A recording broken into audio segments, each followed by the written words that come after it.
There is an entire process over the next number of weeks that will be followed, starting with right now the leadership for the Faculty Senate, the Staff Senate, and the student body, Associated Students of the University of Montana.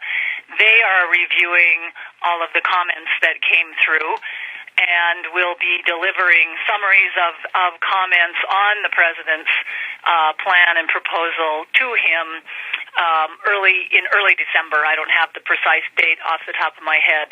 So he'll get summaries of campus comments, and we'll use those to consider specific next steps.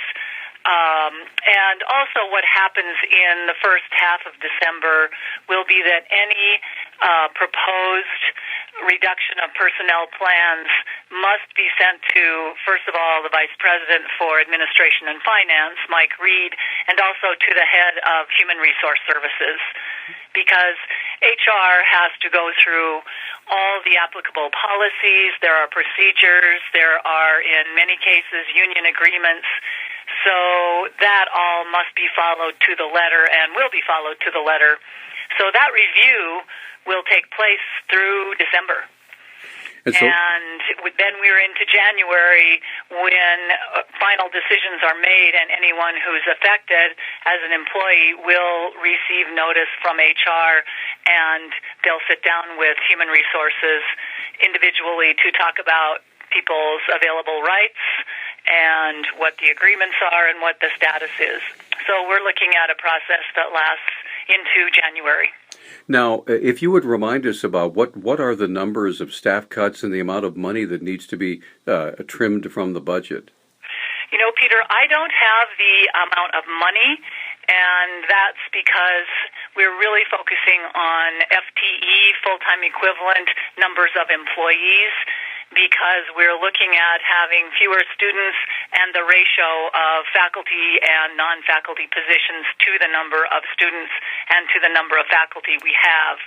So we're looking as far as FTE, which is the full-time equivalent. It's not exactly positions, but it is 52 faculty and non-faculty 149 positions. Okay. So that's what we'll be looking for, and those numbers may be higher because you can have several part-time positions that would make up a full-time position, if you will. So the numbers are FTE that we need to remember. Now, can folks keep track of all this through the university website, or will there be various news releases, or how will the community know what's going on? Well, because these involve personnel decisions, there isn't going to be a series of news releases. Right now, there'll be discussions, and as I said, first, the President needs to consider the directions moving forward. Each of the deans of the various schools and colleges is working on their proposals, and that all has to run through the Office of Human Resource Services.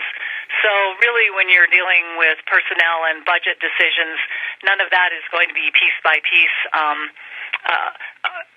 public discussion as much as figuring out what is the best way to move forward. And obviously, we would need then to talk with people who are affected, not via a news release.